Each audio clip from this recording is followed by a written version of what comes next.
Every few minutes, thousands of liters of boiling water shoot into the sky, powered by forces deep within the earth. This is the science of geysers. There are three main ingredients that make a geyser go off. First, you need a heat source. And for most geysers, this comes from nearby volcanic activity. Hot magma chambers just a few meters below ground heat the water in the cracks of the rock. In other words, there's a big pile of hot rocks and water seeping through those rocks. But that's not enough on its own. You also need a good supply of water. And the water table nearby must be high enough that water reaches down to the magma.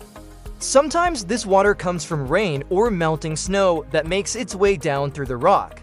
Other times, it comes from deep underground aquifers. The third ingredient is a plumbing system. The hot water needs somewhere to go. So you also need a network of cracks and chambers for the water to travel through. Put all these ingredients together and you get a geyser. Easy peasy. Not really. Getting all these things to work together properly is actually pretty rare. That's why geysers are so special. Let's take a closer look at what happens when all these ingredients come together in just the right way. First, the water seeps deep underground, where it's heated by hot rocks near the magma chambers.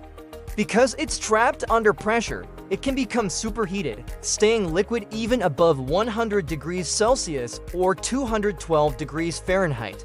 But as the water continues to heat up, the pressure starts to build until it's strong enough to force the cooler water above it out of the vent.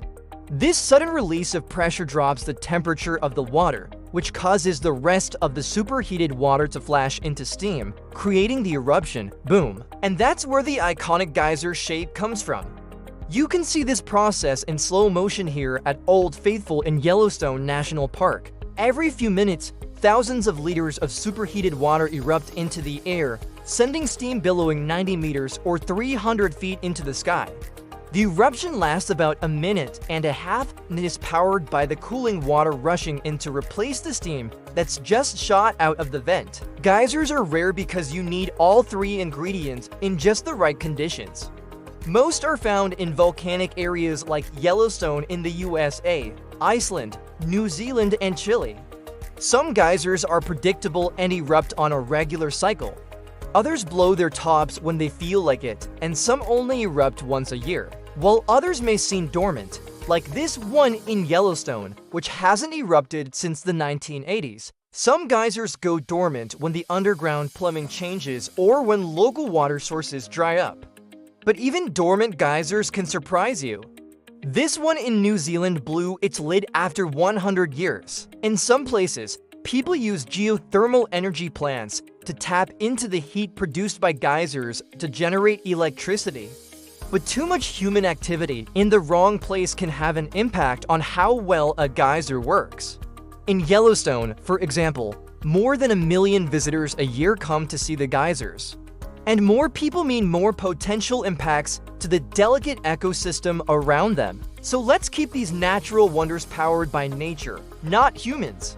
Some scientists believe that with climate change, we may see more geysers blow their tops. As temperatures rise, ice melts, which could lead to higher water tables in some regions. More water means more pressure, which could trigger new eruptions. Whatever happens, these dramatic fountains are a powerful, rare, and beautiful reminder of the energy that's always moving beneath our feet. So which geyser is on your travel bucket list? Let us know in the comments below. Thanks for watching this episode. If you liked it, like and subscribe so you don't miss out on future episodes. We've got lots more nature science coming your way.